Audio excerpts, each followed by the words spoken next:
Gloire soit rendue à Dieu, nous bénissons vraiment le Seigneur. Nous sommes en train de voir quelque chose de très précis et nous faisons la suite à ce message que nous avons eu ensemble dans notre dévotion à la grâce victorieuse sur aveugle et sourd, je dois être. Et voilà, nous allons continuer simplement à considérer vraiment l'importance qu'il y a d'être aveugle et sourd. Et la chose, une deuxième chose très importante que nous voulons aborder après la première chose, le fait d'être aveugle à mon péché que Dieu a pardonné. Alors donc la deuxième chose, mes amis, que j'ai besoin de comprendre, c'est que j'ai besoin d'être aveugle et sourd aux brillances de ce monde. Aux brillances de ce monde. Et c'est vraiment important.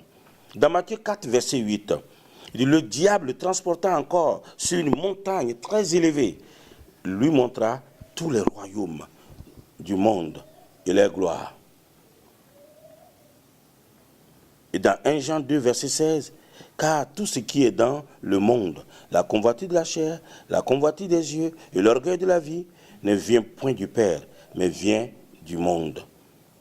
Et là, j'ai besoin d'être aveugle à toutes les brillances de ce monde. Et c'est comme ça. Quand je suis aveugle et sourd, du coup, tout change.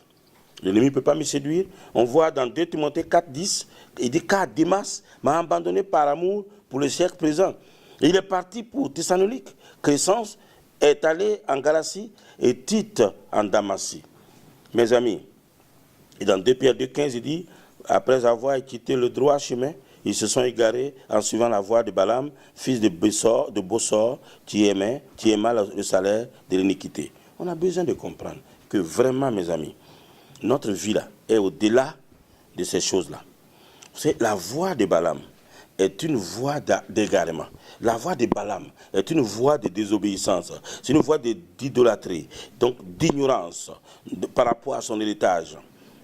Nous avons, mes amis, besoin de comprendre que devenir aveugle et sourd, vraiment c'est un choix, et ce choix est très important pour nous si nous décidons d'avancer avec le Seigneur. Une autre chose, je deviens aveugle et sourd par rapport aux impossibilités, aux obstacles et aux oppositions. Nous avons une marche à faire. Et dedans, il y a tellement de problèmes. Il y a les impossibilités, il y a les obstacles, il y a l'opposition. Afin de marcher par la foi, mes amis. Si nous marchons par la vue, nous nous faisons attraper. Le diable est le roi du monde virtuel. En termes de mission, il nous faut devenir aveugle.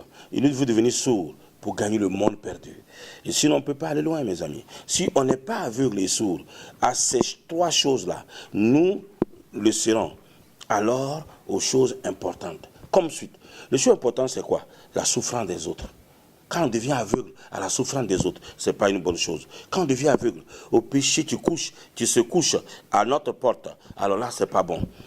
Quand on devient aveugle aux perdus, vis-à-vis des perdus, et aussi aveugle par rapport à notre orgueil, ce n'est pas une bonne chose. Si on n'est pas aveugle à ces choses qui sont importantes, on le devient aux vraies choses. Aux vraies choses. La souffrance d'un frère n'est pas à négliger. Si je suis capable de voir encore mon péché, je dois devenir aveugle. Si je suis encore capable d'entendre les mauvaises choses, je dois devenir sourd. Il y a des je dois vitaux. Je dois. On doit devenir fou pour être sage, mes amis. Dans 1 Corinthiens 3, verset 18 dit que nul ne s'abuse lui-même. Si quelqu'un parmi vous pense être sage, selon ce siècle, qu'il devienne fou afin de devenir sage. C'est merveilleux. C'est ça, c'est notre Dieu qui nous parle. On a besoin de comprendre ça, mes amis. Vous savez, on doit mourir pour vivre. On doit perdre notre vie pour la retrouver. Dans Matthieu, au chapitre 16, le verset 25, il dit, car celui qui voudra sauver sa vie la perdra. Mais celui qui la perdra à cause de moi la trouvera. Comment devenir aveugle? Bien sûr, je sais que si quelqu'un fixe les yeux sur le soleil, quand il est au zénith, il peut se faire mal à l'œil. Et même il peut perdre la vue. Mais nous, ce n'est pas le soleil, nous regardons pour devenir aveugle. Nous regardons Jésus-Christ. Jésus-Christ est notre soleil. Nous fixons les yeux sur lui.